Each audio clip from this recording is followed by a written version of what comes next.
खिलाड़ियों में 2020 क्रिकेट का टच और उसका इम्पैक्ट कुछ ज़्यादा आ गया है। लंबी इनिंग खेलना, लंबा स्पेल डालना, ये बॉलर्स में और बैट्समैन में थोड़ी सी कमी दिख रही थी। हालांकि जैसी उम्मीद थी, समीर रिजवी ने सीएसके के लिए अभी कुछ नहीं किया है। देखिए, सिलेक्शन हमेशा से क्रिकेट का एक बड़ा कंट्रोवर्शियल फील्ड रही है, लेकिन एक सर्टेन स्टेज के बाद एक सर्टेन लेवल पर आकर के टीम मैच हार जाती है। हाँ, अभी तो यूपी के थिंक टैंक को ज़रूर सोचना चाहिए। 26 सालों के बाद श्रीलंका से इंडिया ने लूज़ कर दिया है। अब इस परफॉर्मेंस में क्या बताया जाए कि इंडिया के क्रिकेटर्स का कुछ ड्रॉबैक है या गौतम गंभीर की कोचिंग का। वो चाहे भुवनेश्वर कुमार रहे हों, प्रवीण कुमार रहे हों, आरपी सिंह रहे हों, ये सारे ही बॉलर्स इन दोनों को ही आइडियल मान करके आगे बढ़ते रहे। देखिए, प्लेयर्स को किस बात का गुस्सा। प्लेयर्स तो जब मेहनत करता है उसे ऐसा महसूस होता है कि मुझे अपने स्टेट में वो रिस्पांस नहीं मिल रहा है, मुझे यहाँ के सिलेक्टर्स नहीं पहचान पा रहे हैं, क्यों ना दूसरे स्टेट चला जाए, तो वो दूसरे स्टेट चला जाता है। देखिए, मयंक यादव को जितना मैंने देखा है और जितना मैंने उसके बारे में समझा है कि उसके साथ कोई ऐसी नई प्रॉब्लम नहीं आई है। लड़के में दम है, उसने इतना ज़ोर लगा के बॉल डाला है कि शायद इतनी तेज़ी के लिए, इतना दम लगाने के लिए उसके शरीर की फिटनेस का लेवल ऐसा नहीं था। हाँ, देखिए, क्रिकेट में मुकाबला है, इसीलिए क्रिकेट का लेवल हाई है और उन्होंने अपना सारा जीवन क्रिकेट को दिया है। मैं उनके लिए श्रद्धांजलि देता हूँ यहाँ से। तो क्रिकेट इंडिविजुअल गेम नहीं है, क्रिकेट एक टीम गेम है, इसलिए हार और जीत टीम की होती है। बेन स्टोक्स, ये कंप्लीट क्रिकेट पैकेज है। मनोज तिवारी क्रिकेट खेला करते थे। मनोज तिवारी ने हम लोगों के साथ भी क्रिकेट खेला है।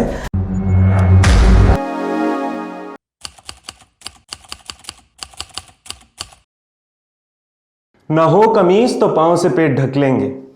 ये लोग कितने मुनासिब हैं सफर के लिए। खुदा न सही इंसान का खा भी सही, कोई हंसी नज़ारा तो हो नज़र के लिए।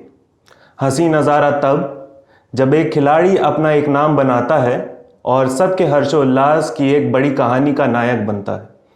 अ person who is not defined by his dream but a dream that everyone seeks to be. लेकिन आज उस ख्वाब की बात नहीं हो रही, बात होगी उस इंसान की जो उस खिलाड़ी के सपने को अपना बनाकर, उसे जीकर उसे पाने की कुव्वत रखता है। और वो भी तब जब उस सपने को हकीकत बनाने के असले में यानी तरकश में उसके पास सिर्फ एक ही हिदायत हो और बदले में दुनिया। वो हिदायत कि तुम मेरे पास आना, किंतु अपने अना यानी ईगो को बाहर छोड़कर आना। Keeping the ball grounded and ourselves too, we welcome our today's guest, Mr. Shoaib Kamal. Thank you. A well-renowned personality as a cricket expert, coach of Cricket Association of Lucknow, and a jeweler in his own ways, scouting hidden gems of Uttar Pradesh. Well, hello there. Welcome to Cricket Times. My name is Akash Thapa and you're watching exclusive special chat with Shoaib Kamal. Shoaib sir, कैसे हैं? अच्छा हूँ। बहुत बढ़िया sir. Shoaib sir, पहला सवाल, इलाहाबाद का जन्मा खिलाड़ी, उत्तर प्रदेश की राजधानी की सबसे प्रख्यात कोचों में से एक, कोचेज़ में से एक, आई एम रियली सॉरी, कोचों कोई शब्द नहीं होता, कोचेज़ में से एक। इसके बारे में आपने, इस गेम के बारे में, कोचिंग के सफ़र के बारे में और अपने सफ़र के बारे में अगर आप थोड़ी सी रोशनी डाल दें हमारे लिए तो बहुत सौभाग्य होगा सर। देखिए, बचपन इलाहाबाद में गुजरा और खेल से हमेशा लगाव था। हमारे मोहल्ले के जो हमारे आसपास के लोग थे वो भी वहाँ पर खेल में हमेशा इन्वॉल्व रहते थे और कई तरह के खेल होते थे। हमारे घर के पास एक कॉलेज था तो उसका प्लेग्राउंड था जहाँ पर शाम को सारे लोग इकट्ठे होते थे और हर तरह का खेल खेलते थे। लेकिन उन खेलों में क्रिकेट ही मुझे सबसे ज़्यादा पसंद था। और जब एक समय ऐसा आया जब मैं थोड़ा मोहल्ले से आगे निकला तो इलाहाबाद का जो मालवीय स्टेडियम था वो क्रिकेट की नर्सरी के लिए विख्यात था। फिर मैंने वहाँ अप्रोच किया और उस मालवीय स्टेडियम में मुझे एंट्री मिल गई और एक बार क्रिकेट के मैदान में एंट्री मिली तो मैंने कभी पीछे मुड़कर नहीं देखा। कोचिंग की इंस्पिरेशन कहाँ से आई आपको कि देखिए, जब तक अपनी क्रिकेट खेलता रहा तो सपने बड़े थे, मेहनत भी किया और जो अचीवमेंट्स मिली मैं उसके लिए थैंक्स बोलता हूँ ऑलमाइटी, और जो भी मेरे कलीग्स रहे हैं, मेरे कोचेज़ रहे हैं, मैं उनको बोलूँगा। लेकिन एक सर्टेन टाइम के बाद ये एहसास हुआ कि शायद अब आगे की क्रिकेट हमारे लिए नहीं है, और क्रिकेट एक ऐसा खेल था जिससे के बिना मैं रह नहीं सकता था। तो ये लगा कि अगर अपनी क्रिकेट ख़त्म हो जाएगी तो क्या किया जाएगा। तो सबसे अच्छी जो फील्ड लगी तो वो यही लगी कि क्यों ना क्रिकेट कोचिंग को अपना कैरियर बनाया जाए, जिसमें एक रिस्पेक्ट भी है और क्रिकेट से लगाव भी है। जो क्रिकेट का हमारा पैशन था वही प्रोफेशन बन गया। बहुत सही सर। हाँ, यूपी लीग T20 आने वाली है, 23 तारीख को शुरू हो रहा है। बहुत सारी टीम्स खेल रही हैं और भुवनेश्वर कुमार भी इसमें शिरकत कर रहे हैं, रिंकू सिंह भी शिरकत करें। लेकिन मेरी दिलचस्पी यूपी लीग से ज़्यादा ये जो BBD लीग होने जा रही है लखनऊ की, तो सुनने में आपने और आपके 2-4 सहपाठियों ने, कलीग्स ने इसे रिकमेंड किया था। तो BBD लीग जो हमारे व्यूअर्स हैं, जो कि लखनऊ के लोकल होंगे, जो हमारे व्यूअर्स देख रहे होंगे, उनके लिए एक बार बता दें कि क्योंकि जनता वहाँ पे भी चाहिए, सिर्फ एक खिलाड़ी को जनता तो चाहिए होती है, आखिर में at the end of the day वो परफॉर्मर भी है। देखिए, लखनऊ की जो क्रिकेट है वो लखनऊ आज के दौर में यूपी की क्रिकेट का हब हो चुका है। और अभी जैसा कि हम लोगों को पता चला है कि मोर देन 1200 मैचेस हुए हैं क्रिकेट एसोसिएशन लखनऊ के अंडर में इस सेशन में। इतने मैच का मतलब है कि अगर एंटायर यूपी को हम मिला दें तो शायद सारे डिस्ट्रिक्ट को मिला करके 1200 मैच नहीं हुए होंगे। लखनऊ में इतनी क्रिकेट है। तो लखनऊ की क्रिकेट को पिछले 2 साल से मैं देख रहा हूँ, मैं टीमों के साथ टूर कर रहा हूँ, जूनियर क्रिकेट हो या सीनियर क्रिकेट हो। पूरी क्रिकेट में मैंने एक चीज़ देखा कि खिलाड़ियों में 2020 क्रिकेट का टच और उसका इम्पैक्ट कुछ ज़्यादा आ गया है। लंबी इनिंग खेलना, लंबा स्पेल डालना, ये बॉलर्स में और बैट्समैन में थोड़ी सी कमी दिख रही थी, जिसका हम लोगों ने क्रिकेट एसोसिएशन लखनऊ में जो अपने थॉट्स थे उन लोगों से शेयर किया कि क्यों ना जो ये 40 ओवर्स की क्रिकेट होती है क्रिकेट एसोसिएशन लखनऊ की, इसको हम सीनियर डिवीज़न पर कम से कम एक डिवीज़न में हम इसको डेज क्रिकेट में ले आएं, ताकि खिलाड़ियों में थोड़ा लंबी इनिंग खेलने का पेशेंस डेवलप हो, बॉलर्स में लंबा स्पेल डालने का स्टैमिना आए। तो शायद हमारे एसोसिएशन ने हम लोगों की बात को माना, और जो नेक्स्ट सेशन आ रहा है इसमें senior division cricket, days cricket होगी 2 डेज़, और ये खिलाड़ियों के लिए एक बहुत अच्छा प्लेटफॉर्म साबित होने जा रहा है। 2-4 प्रश्न निकल रहे हैं आपके जो आंसर जो आपने दिया मुझे उसमें से, कि एक तो पहली बात कि ऑर्थोडॉक्सी, जो ऑर्थोडॉक्स प्लेइंग स्टाइल है कि डेज क्रिकेट में ज़्यादा टेक्निक लगती है। तो आजकल प्रैक्टिसेस में जो ग्रास रूट लेवल की प्रैक्टिसेस हैं, क्योंकि हमें याद है कि बहुत सारे प्लेयर्स के बयान ऐसे होते थे कि हमने एक भी स्वीप या आड़ा टेढ़ा शॉट हवा में खेला या फिर ऐसा कुछ खेला तो पैड पहन के हमें 10-10 राउंड लगवा देते थे। तो अभी भी क्या वैसा होता है, या फिर सारे शॉट्स की प्रैक्टिसेस कराई जा रही हैं आजकल, ऑर्थोडॉक्स भी अनऑर्थोडॉक्स भी, एक प्लेयर के प्लेइंग स्टाइल पे ज़्यादा वो ना करके, तो आजकल सारा हो रहा है।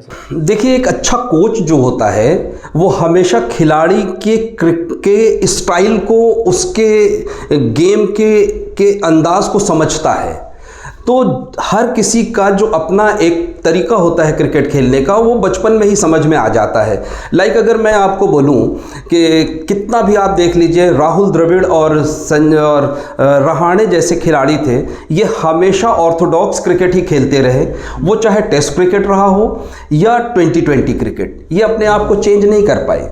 बट वीरेंद्र सहवाग और शाहिद आफरीदी ऐसे क्रिकेटर रहे हैं कि इन्होंने चाहे डेज क्रिकेट खेला या 2020 क्रिकेट खेला, इनका अपना अंदाज वही था। एक अच्छा कोच हमेशा कोशिश करता है कि हम अपने खिलाड़ी की बेसिक को मजबूत करें। बेसिक का मतलब है कि बेस खिलाड़ी का, और जिस खिलाड़ी का बेस मजबूत होगा वो किसी भी फॉर्मेट में सक्सेस होगा। बिल्कुल सर। सर, यूपी 3 धड़ों में बटा हुआ है, western UP, Awadh, Purvanchal. India का सबसे ज़्यादा आबादी वाला स्टेट। तो क्या आपको नहीं लगता कि हमें 3 बोर्ड्स की ज़रूरत होगी? क्योंकि बाकी क्रिकेटिंग प्लेइंग स्टेट्स जो हैं उनके पास 2-3, जैसे गुजरात हो गया, महाराष्ट्र हो गया, तो वहाँ पे 3 बोर्ड्स हैं क्रिकेट के। यहाँ पे तो क्या कहते हैं, एक दिल्ली का प्लेयर वो यूपी की टीम से आके खेल रहा है, जबकि पहले से ही एक सीट के ऊपर बहुत सारे लड़के दावा ठोक रहे हैं। आपका बड़ा वाजिब सवाल है। यूपी की जो पॉपुलेशन है अबाउट 24 करोड़ है, और इतने बड़े पॉपुलेशन में सिर्फ एक टीम खेलती है। महाराष्ट्र की 3 टीमें खेलती हैं, महाराष्ट्र, मुंबई और विदर्भ। गुजरात से 3 टीमें खेलती हैं। तो ये स्टेट्स, इनकी पॉपुलेशन भी कम है, इनका एरिया भी कम है, उसके बावजूद यहाँ से 3 टीमें खेल रही हैं। यूपी में टैलेंट की कोई कमी नहीं है, लेकिन उनके पास एक ही टीम है, इसलिए कंपटीशन भी ज़्यादा होता है और खिलाड़ी यहाँ से माइग्रेट भी करते हैं दूसरे स्टेट्स के लिए। बिल्कुल, ये मेरा अगला सवाल होने वाला था कि इतना पलायन और पूरे यूपी का क्रिकेट अब ज़्यादातर एक लखनऊ हब बन चुका है जब से अटल बिहारी वाजपेयी एकाना, भारत रत्न अटल बिहारी वाजपेयी एकाना स्टेडियम बना, और उसके बाद जाके क्या कहते हैं, पहले से ही जो था ग्रीन पार्क कानपुर। तो ये जो 2 शहर हैं यूपी के, वो भी अवध में पड़ते हैं, सेंट्रल यूपी। ऑब्वियसली यहाँ पे होना था सब कुछ, लेकिन इतना ज़्यादा क्या कहते हैं, सेंट्रलाइजेशन ऑफ क्रिकेट हो चुका है, जिससे क्या कहते हैं, शायद पूर्वांचल तो आता रहता था यहाँ पे, वेस्टर्न इतना फिट हो पाता है उस हिसाब से, और वेस्टर्न जो आता है, वो जो वेस्टर्न यहाँ पे आता है वो शायद दिल्ली भी जाता है और बहुत टाइम तक। तो ये जो हेर फेर हो रहा है, इतना पलायन, इतना माइग्रेशन, कुछ तो शायद नेपाल भी गए हैं यूपी के लड़के खेलने। तो इसके बारे में क्या, और इसके बारे में क्या हो रहा है अभी यूपीसीए के द्वारा? देखिए, वेस्टर्न की क्रिकेट का जो हब है वो मेरठ है, हमेशा से मेरठ ही रहा है। और लेकिन वेस्टर्न ने क्रिकेट की दुनिया में बहुत जल्दी, जो अदर स्टेट डिस्ट्रिक्ट्स थे, सिटीज़ थी, उनमें क्रिकेट बहुत तेज़ डेवलप हुआ। जैसा नोएडा में, गाज़ियाबाद में, मुरादाबाद में, सहारनपुर में क्रिकेट बहुत तेज़ डेवलप हुआ। तो आज की डेट में यूपी की क्रिकेट का हब वेस्टर्न यूपी की तरफ माइग्रेट कर चुका है। वहाँ पर अच्छी क्रिकेट हो रही है, अच्छी कोचिंग हो रही है, वहाँ से लड़के अच्छे आ रहे हैं। लेकिन जो लखनऊ है या कानपुर है, ये सबसे पुराने क्रिकेट के सेंटर्स रहे हैं। इलाहाबाद हमेशा से क्रिकेट का पुराना सेंटर रहा है। वहाँ पर टैलेंट तो है, लेकिन ऐसी फैसिलिटीज़ नहीं हैं कि वो पॉलिश होकर के हाई लेवल पर अपने आप को प्रूव कर सकें। वाराणसी का इंटरनेशनल स्टेडियम आ रहा है सर, प्रोस्पेक्ट्स में है, कब तक आ सकता है? फैंस को कब मिलेगा वो स्टेडियम? अब इसके बारे में तो जो कंपनीज उसका कंस्ट्रक्शन की जिम्मेदारी जिनके पास है, ये वही बता सकते हैं। लेकिन मैं इतना ज़रूर बताऊंगा कि वाराणसी के स्टेडियम के बाद पूर्वांचल की क्रिकेट में बूम आएगा। जैसा कि लखनऊ में इकाना स्टेडियम बनने के बाद लखनऊ की क्रिकेट में एकदम से बूम आया, और इकाना के अलावा भी लखनऊ में जो क्रिकेट का इंफ्रास्ट्रक्चर है वो यूपी में बेस्ट है, इसलिए लखनऊ की क्रिकेट अच्छी है। जब बनारस में एक इंटरनेशनल स्टेडियम आ जाएगा तो नेचुरली वहाँ की जो अदर ग्राउंड्स हैं, वहाँ की जो क्रिकेटर्स हैं, उनको ज़्यादा अच्छा एटमॉस्फेयर मिलेगा, तो पूर्वांचल में भी क्रिकेट इम्प्रूव करेगी। वहाँ से बहुत बड़े बड़े खिलाड़ी रहे हैं। मनोज तिवारी वहाँ के बीएचयू में ही खेला करते थे, मेरे ख्याल में बीएचयू के कैप्टन थे मनोज तिवारी क्रिकेट खेला करते थे। मनोज तिवारी ने हम लोगों के साथ भी क्रिकेट खेला है, लेकिन क्रिकेट से ज़्यादा उनका सिंगिंग में हमेशा इंटरेस्ट रहा है और वो उसी में अपना कैरियर बनाए हैं। Sorry for that sir. बाकी international stadiums usually have their own setup and own academies, right? मेरे को एकाना इंटरनेशनल स्टेडियम में वो अकेडमीज नहीं दिखी। क्या वहाँ पे कोई एकेडमी है जो एकाना इंटरनेशनल स्टेडियम की अपनी है? काना की अपनी एकेडमी है, उनके पास अपने कोचेज़ हैं और वो एकेडमी चला रहे हैं। हो तो ये व्यूअर्स को, क्या हमारे व्यूअर्स को पता लग सकता है कि उसमें उसका क्या प्रोसीजर होगा, या फिर वो सिर्फ स्टेट स्पेसिफिक टीम्स के लिए? ऐसा कुछ भी नहीं है। जो भी खिलाड़ी अगर वहाँ खेलना चाहते हैं तो वहाँ पर जा कर के जो उनके ऑफिशियल्स हैं उनसे कांटेक्ट करें। एक नॉर्मल सा प्रोसेस है, वहाँ एडमिशन लें और जो है क्रिकेट वो तैयारी करें, खेलें। Sure sir. हाँ, खैर सिलेक्शन ट्रायल्स की बात आती है तो एक प्लेयर को एवरेज टाइम कितना मिलता होगा? कितने टाइम पे जो हमारे कोचेज़ हैं वो एक व्यक्ति को परख लेते हैं, एक प्लेयर को परख लेते हैं कि हाँ इसमें पोटेंशियल है, ये आगे कर सकता है, या इसे और मेहनत करनी होगी? क्या उतना टाइम मिलता है एक प्लेयर को, एवरेज प्लेयर को? देखिए, सिलेक्शन हमेशा से क्रिकेट का एक बड़ा कंट्रोवर्शियल फील्ड रही है, लेकिन जो सिलेक्टर्स होते हैं वो इतने एक्सपीरियंस्ड होते हैं कि खेल तो बड़ी दूर की बात है, खिलाड़ी जब अपना जो लाइफ स्टाइल होती है, जो उसका वे ऑफ क्रिकेटिंग स्टाइल जो है ना, वो देख करके बता देते हैं कि इसमें क्या कैलिबर होगा। और किसी भी खिलाड़ी को परखने के लिए बहुत समय की ज़रूरत नहीं है, उसका टैलेंट तो सिलेक्टर समझ लेते हैं। और अगर टैलेंटेड बच्चा है तो वो ज़रूर कोशिश करते हैं कि इसको शॉर्टलिस्ट करो, इसको आगे ले चलो, इसको और करीब से देखो। और शायद इसी तरीके से वो बच्चे धीरे धीरे शॉर्ट लिस्ट होकर के लास्ट कैंप में आते हैं। जब कैंप में आते हैं तो थोड़ा समय सिलेक्टर्स के साथ, अपने कोचेस के साथ गुजारते हैं, तो सिलेक्टर्स और कोचेस में बड़ा अच्छा तालमेल होता है। कोचेस कई बार अपने खिलाड़ियों के बारे में सिलेक्टर्स को ओपिनियन देते हैं कि इस खिलाड़ी में मैंने ये ख़ास बात देखी है, आप इसके बारे में सोचो। तो उसको सिलेक्टर्स उन खिलाड़ियों को देखते हैं और कोशिश करते हैं कि जो बेस्ट प्लेयर्स हों उन्हीं को हम चांस दें। ये बात रही ट्रायल्स की, सिलेक्शंस की। सर, स्काउटिंग कैसे की जाती है आजकल? के स्काउट कर रहे हैं बच्चों को, फॉर एग्जांपल एक अंडर 14 का लड़का खेल रहा है, अंडर 19 का लड़का खेल रहा है, अंडर 23 का। आप भी सिलेक्शन कमेटी के हेड रहे होंगे बहुत टाइम्स पे, और जब आप स्काउट करने जाते हैं एक टीम के लिए प्लेयर्स, तब वो स्काउटिंग क्या सिर्फ और सिर्फ जो मैचेस हो रहे हैं जोनल्स पे उनके ऊपर भी होती है, या फिर उनके ऑफ द पिच बिहेवियर के ऊपर होती है? तो मेरे को उस प्रोसीजर के बारे में थोड़ा सा जानना है, जिससे हमें और इन डेप्थ नॉलेज मिले। देखिए, जो बीसीसीआई का ट्रायल का जो प्रोसीजर है वो 5 कैटेगरीज में है। Under 14, under 16, under 19, 23 and open Ranji trophy, 5 categories में हैं। तो एज वाइज बच्चे उस कैटेगरी में आते हैं, फिर उन बच्चों का फाइनल ट्रायल होता है, उसमें से बच्चों को सिलेक्ट करके कुछ बच्चों का कैंप लगाया जाता है। उससे पहले उनको ट्रायल मैचेस खिलाए जाते हैं। तो जितना उन बच्चों को नेट्स पर देखा जाता है कि इनकी बेसिक कैसी है, इनका टेम्परामेंट क्या है, उससे कहीं ज़्यादा वो मैचेस में देखे जाते हैं कि जब मैच हुआ तो इन्होंने विकेट को कैसा रीड किया, बॉलर के सामने इन्होंने कैसा खेला, हाँ, इनका क्या अंदाज़ था क्रिकेट खेलने का, ये किस पे फोकस कर रहे थे, ये प्रेशर कितना हैंडल कर रहे थे। तो वो सारी चीज़ें सिलेक्टर देखता है। तो इसी तरीके से धीरे धीरे देखते रहते हैं बच्चों को, तो सिलेक्टर्स को समझ में आ जाता है कि किस बच्चे में कितना पोटेंशियल है, कितना टैलेंट है, कितना टेम्परामेंट इसका ऐसा है कि प्रेशर में भी ये बिल्कुल भी अपने आप को काम एंड कूल रखता है और प्रेशर को अच्छे से हैंडल करता है और अपने गेम पे फोकस कर रहा है। मैच को इसने जिताया। तो ऐसे खिलाड़ी हमेशा सिलेक्टर्स कोशिश करते हैं कि इनको आगे खिलाया जाए। रणजी ट्रॉफी की बात हुई अभी।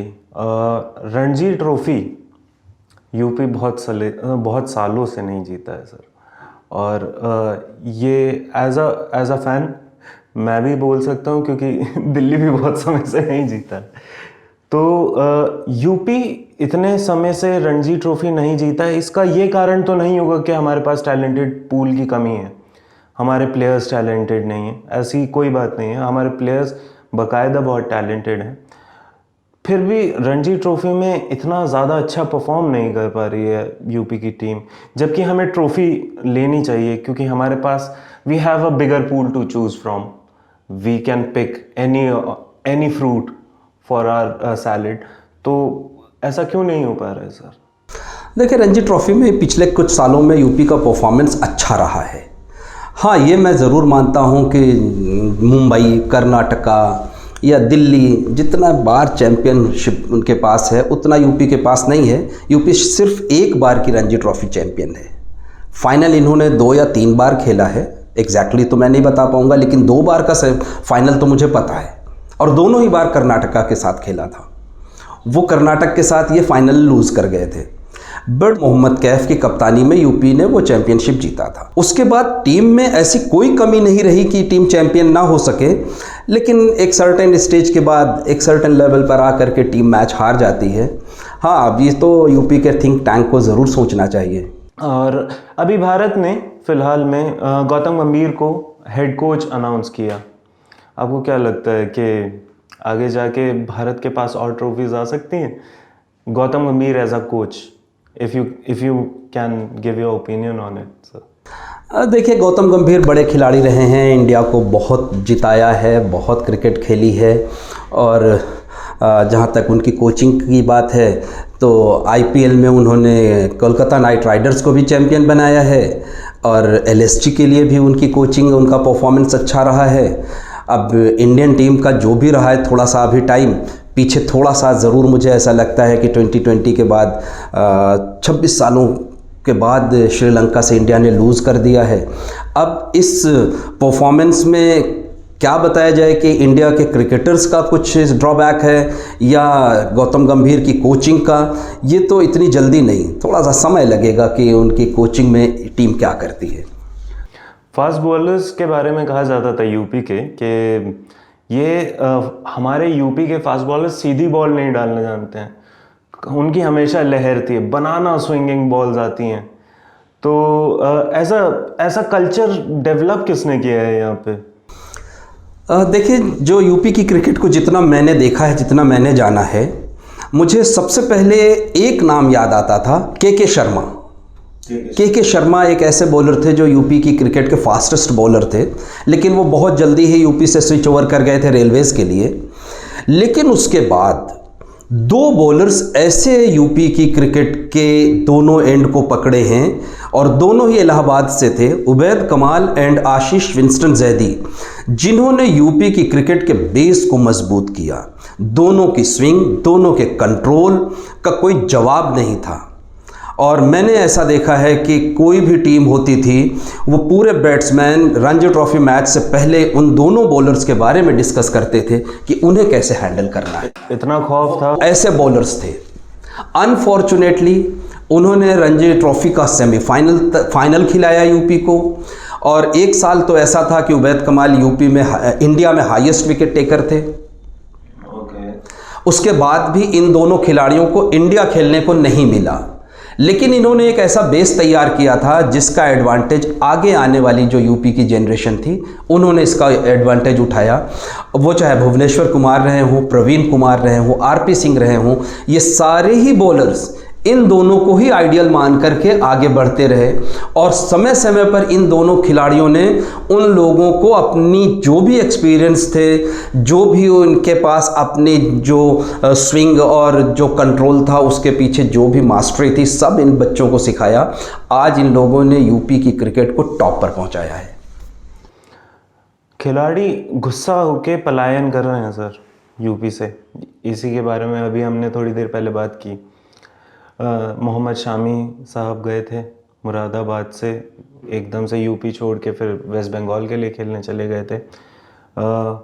पलायन जब हुआ यूपी के अंदर टीम में, एक बाहर स्टेट का खिलाड़ी, स्टेट भी नहीं कहूँगा, दूसरे बोर्ड का खिलाड़ी, तब प्लेयर्स को गुस्सा नहीं आया था, या उनकी टीम स्ट्रांग बन गई थी, वो खुश थे? देखिए, प्लेयर्स को किस बात का गुस्सा, प्लेयर्स तो जब मेहनत करता है उसे ऐसा महसूस होता है कि मुझे अपने स्टेट में वो रिस्पांस नहीं मिल रहा है, मुझे यहाँ के सिलेक्टर्स नहीं पहचान पा रहे हैं, क्यों ना दूसरे स्टेट चला जाए। तो वो दूसरे स्टेट चला जाता है, वहाँ मेहनत करता है, वहाँ पर अपनी जगह बनाता है। लेकिन किसी स्टेट से अपने यूपी में कोई खिलाड़ी आ रहा है तो ये तो ऑफिशियल्स का डिसीज़न है, इसमें खिलाड़ी क्या कर सकता है। खिलाड़ियों को आजकल अपने स्टेट से इतना प्रेम क्यों नहीं है सर? क्योंकि मैंने जब देखा है कि जब भी भारत का जो स्केड्यूल होता था गेम्स का, उसके बाद जब छुट्टी होती थी तो वापस जब आते थे प्लेयर्स तो अपने डोमेस्टिक क्रिकेट को खेलते थे। चाहे वो क्या कहते हैं, सैयद मुश्ताक अली हो गया या फिर रणजी ट्रॉफी हो गया, एक इंडिया देवधर ट्रॉफी हमने देखा। न्यू क्रिकेट पहले बहुत होता था, Dilip trophy, Deodhar trophy, India blue, central zone, north zone सब खेला करते थे। लेकिन अब ज़्यादातर प्लेयर्स आईपीएल से पहले एक वानखेड़े में जो होता है, वानखेड़े में एक टूर्नामेंट होता है उस पर खेलते हैं। और उसके अलावा क्या कहते हैं, ज़्यादातर रणजी में दिखते नहीं हमें क्रिकेट प्लेयर्स जो हमारी मेन टीम का हिस्सा हैं। देखिए आजकल बीसीसीआई का शेड्यूल खुद इतना टाइट है कि जो भी खिलाड़ी एक बार वो इंडियन स्क्वाड में आ जाता है उसे क्रिकेट इतना ज़्यादा खेलना पड़ता है कि जो थोड़ा सा टाइम मिलता है तो वो रिकवरी के लिए रेस्ट करता है। फिर वो अपने आप को हमेशा कोशिश करता है कि क्यों ना हम डोमेस्टिक क्रिकेट से अपने आप को बचा लें, क्योंकि उसे अपनी बॉडी को फिर से फिट रखना है ऊपर की क्रिकेट के लिए। इसलिए वो फिर अवॉइड करता है कि क्यों हम नीचे की क्रिकेट खेलें।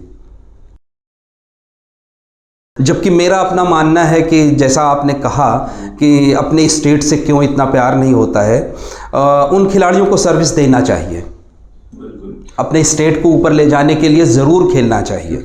इंजरीज और रिकवरी की बात हुई चली है तो एक नाम बहुत ज़्यादा अच्छे से दिमाग में आता है, वो है मयंक यादव। Mayank Yadav fast bowler. अब दिल्ली के स्काउट्स ने उन्हें ज़्यादा अच्छे से नहीं खोजा, लेकिन लखनऊ के स्काउट्स ने खोज लिया। Actually they had a unicorn in their backyard. खैर उस पे ना जाकर मैं आपसे वो सवाल ना करके मैं ये पूछूंगा कि Mayank Yadav for Australia, what do you think about that? देखिए मयंक यादव को जितना मैंने देखा है और जितना मैंने उसके बारे में समझा है कि उसके साथ कोई ऐसी नई प्रॉब्लम नहीं आई है। लड़के में दम है, उसने इतना ज़ोर लगा के बॉल डाला है कि शायद इतनी तेज़ी के लिए, इतना दम लगाने के लिए उसके शरीर की फिटनेस का लेवल ऐसा नहीं था। और इसका सिर्फ एक ही रीज़न है कि हमारे यहाँ जो बच्चे क्रिकेट को लेकर सीरियस होते हैं वो काफ़ी टाइम के बाद, जबकि ऑस्ट्रेलिया में और अदर कंट्रीज़ में वहाँ पर बच्चों को शुरू से ही ऐसी ट्रेनिंग दी जाती है कि उनकी जो फिटनेस का लेवल है, उनके मसल्स, उनके बोन्स इतना स्ट्रांग होती हैं कि जब वो ऊपर लेवल पर आते हैं तो उनको कोई प्रॉब्लम नहीं होती।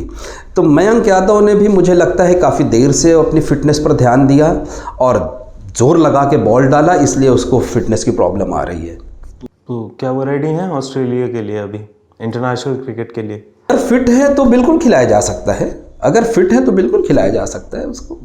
उनके साथ वो मुनाफ पटेल तो नहीं होगा कि जो नेट्स में बल्ले तोड़ रहे थे, फिर एक इंजरी हुई और बाद में जाके उनकी पेस गिर गई?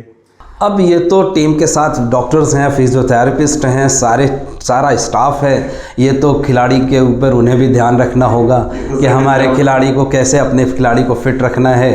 हाँ, तो ये तो पूरा एक स्टाफ, सपोर्टिंग स्टाफ का भी काम है। ये तो सर डिप्लोमेटिक जवाब हो गया।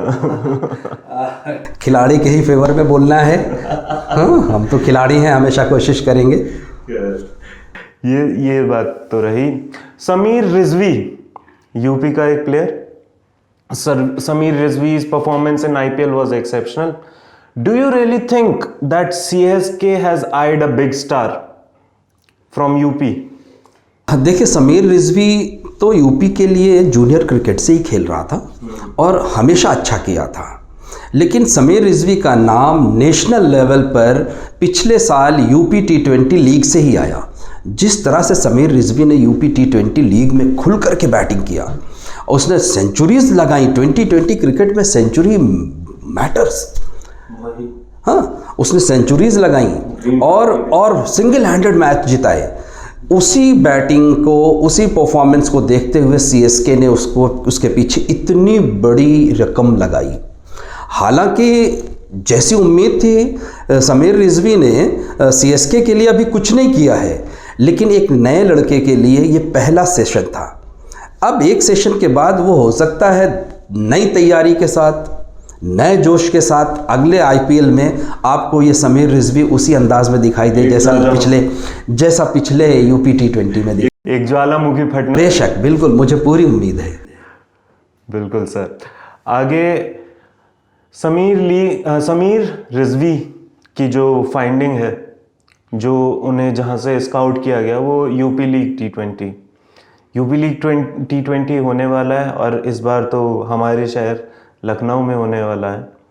तो लखनऊ में क्या कहते हैं, जो लखनऊ के प्लेयर्स हैं, या इनफैक्ट पूरे यूपी के प्लेयर्स हैं, आपने तो देखे ही हैं, तो उनमें से कोई प्रॉस्पेक्ट्स जो नए नए आ रहे हैं प्लेयर्स, ये तो इस तरह की लीग तो स्टेट कराता ही इस बात के लिए है कि कुछ ऐसे लड़के हमारे सामने आए जो अभी बिल्कुल अंधेरे में हैं, और मुझे पूरी उम्मीद है कि ऐसे लड़के सामने आएंगे जब उन्हें एक अच्छा प्लेटफॉर्म मिलेगा।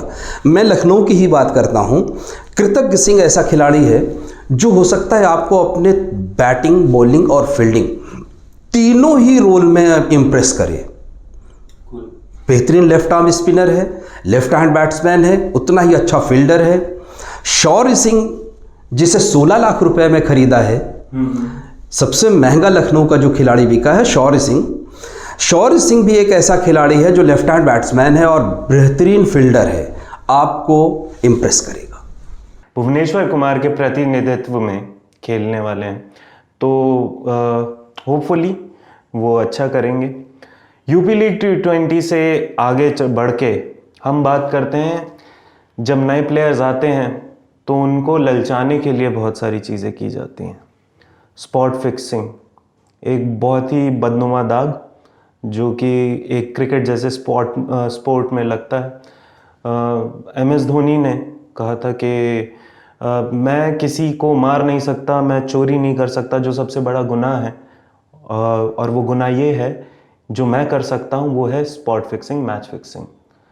तो इसमें बहुत समय पे देखा जा सकता है कि जो सट्टे लगाते हैं, जो लोग जो इस क्राइम की दुनिया से जुड़े हुए हैं, या फिर इनफैक्ट बहुत ही छोटे लेवल से, तो उसको केटर करने के लिए एक कोच सबसे ज़्यादा आगे बढ़ के बोलने वाला इंसान होता है, जो सबसे पहले हाथ पकड़ता है और बोलता है कि ये तुम खेल के साथ बुरा कर रहे हो। तो उसके बारे में आप कैसे सेफगार्ड करते हैं अपने प्लेयर्स को? देखिए, डिपेंड करता है खिलाड़ियों के अपने कैरेक्टर पर। कोच तो हमेशा खिलाड़ी को अच्छी बात ही बताता है। उसकी खिलाड़ी की शुरुआत ही डिसिप्लिन के साथ होती है। जो सबसे पहला लेसन जो पढ़ाया जाता है खिलाड़ी को, वो डिसिप्लिन। तो नेचुरली उस डिसिप्लिन में सारी बातें आ जाती हैं, आपका कैरेक्टर, आपकी लाइफ स्टाइल, हाँ, of the field, on the field, सारी चीज़ें उसमें आ जाती हैं। और जो आपने अभी स्पॉट फिक्सिंग और मैच फिक्सिंग के बारे में बात किया, इसके लिए बाकायदा बोर्ड ने एक जांच कमेटी बनाई है। एंटी करप्शन ब्यूरो बिल्कुल इनका एक पूरा बना हुआ है। और जब किसी भी खिलाड़ी, किसी भी सपोर्टिंग स्टाफ से कोई बाहर का बंदा अगर उनसे कांटेक्ट करता है या उनकी बातों से ये लगता है कि ये कुछ फिक्सिंग से रिलेटेड बातें हैं, तो ऐसे में उनके बारे में उस सपोर्टिंग स्टाफ को, उस खिलाड़ी को, उस ATS को उन्हें इन्फॉर्म कर देना होता है कि मेरे से किसी ने इस टॉपिक पर बात किया है ऐसा, और मेरा कोई रोल नहीं है। वो उसके बाद जांच करके सारी चीज़ें क्लियर कर देते हैं। अगर उस खिलाड़ी ने ऐसी कोई भी रिपोर्ट नहीं दिया ATS को और उसकी किसी जांच में वो खिलाड़ी आ जाता है, तो फिर उसे कल्प्रिट माना जाता है। तो खिलाड़ियों के पास इतना टाइम है कि अगर मुझे ज़रा सा भी लगता है किसी की बात से, किसी के फ़ोन कॉल से कि इसका कुछ सस्पेक्ट है बातें, तो वो इन्फॉर्म कर सकते हैं उन्हें। क्योंकि अभी रिसेंटली अफ़गानिस्तान से एक केस आया था जहाँ तक आपको ध्यान हो कि काबुल लीग में एक प्लेयर खेल रहा था अफ़गानिस्तान का, और उस पे एक कमेटी बैठी और उसे 4 से 5 साल का बैन कर दिया गया। खैर, बहुत ही नेगेटिव बात हो गई। अब आगे बढ़ते हैं और देखते हैं फ्यूचर प्रॉस्पेक्ट्स को। पोटेंशियल साइटिंग और विजन फॉर अ प्लेयर, जो आप देखते हैं कि एक प्लेयर, कोई तो प्लेयर ऐसा होता होगा कि लग जाता है देखते ही नेट्स में या फिर खेलते हुए कि यार इसमें बात है, वो कैलिबर है। हाँ, देखिए इस बारे में मैं आपको बताऊं, हम लोग तो इसी फील्ड में हैं, हमारा तो काम है उनको ग्रूम करना, प्लेयर्स को पिक करना, उन्हें पहचानना, उन्हें पॉलिश करना। बट हम लोग कभी भी किसी भी खिलाड़ी के बारे में बहुत जल्दी ओपिनियन नहीं देते कि ये कितनी लंबी रेस का घोड़ा बनेगा, ये कितना बड़ा खिलाड़ी बनेगा। रीज़न उसके पीछे ये है कि एक 12 साल का बच्चा कई बार हम लोगों की नज़र में आता है और उस बच्चे को देख के ऐसा लगता है कि ये बिल्कुल क्रिकेट की किताब लेके पैदा हुआ है। इसमें क्रिकेट की वो सारी एबिलिटीज़, वो सारे गुण हैं जो हम एक अच्छे क्रिकेटर में देखना चाहते हैं। इसको बहुत कोचिंग की ज़रूरत नहीं है। लेकिन क्या वो बच्चा अपने आप को आगे की क्रिकेट में संभाल पाएगा? ऐसा तो नहीं कि वो डिस्ट्रैक्ट हो जाए, आगे चल कर के वो ट्रैक ही चेंज कर दे, आगे चल कर के मैं उसको डिसिप्लिन की तरफ ला रहा हूँ, क्रिकेट की तरफ ला रहा हूँ और उसको शॉपिंग मॉल में ज़्यादा अच्छा लग रहा है, वो बाहर घूमने जा रहा है।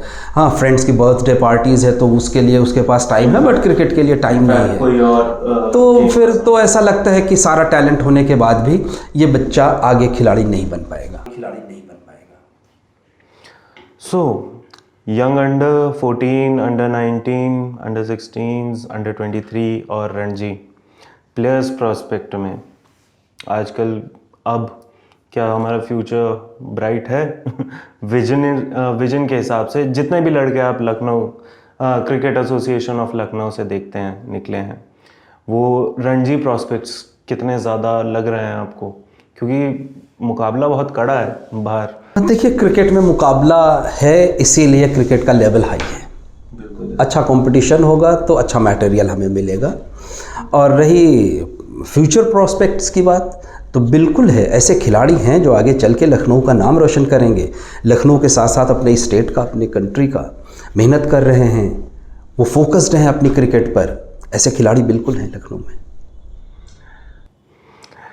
सर, अब अंत की तरफ बढ़ रहे हैं, लेकिन उससे पहले मैं एक सेकंड लास्ट सवाल आपसे पूछना चाहूँगा। अंशुमन गायकवाड़ जी, उनका अभी हाल ही में निधन हुआ है, तो उनके प्रति आपकी कोई यादें, जो वो महान खिलाड़ी थे? अंशुमन गायकवाड़ साहब जब इंडिया के लिए खेल रहे थे तो उस टाइम हम लोग बहुत छोटे थे, लेकिन चूँकि क्रिकेट में इंटरेस्ट था तो उनके बारे में हमेशा से पढ़ते रहे हैं और उन्होंने अपना सारा जीवन क्रिकेट को दिया है। मैं उनके लिए श्रद्धांजलि देता हूँ यहाँ से, और बस उनके लिए क्या बोलूँ, उन्होंने सारा जीवन क्रिकेट को दिया है। हाँ, अंत तक पहुँचते हुए ये सवाल आखिरी है, बट सबसे भारी सवाल है सर। पूछिए, बिंदास पूछिए आप। What according to you is a model cricketer? कि ये एक परफेक्ट क्रिकेटर है, ये एक प्रोटोटाइप है।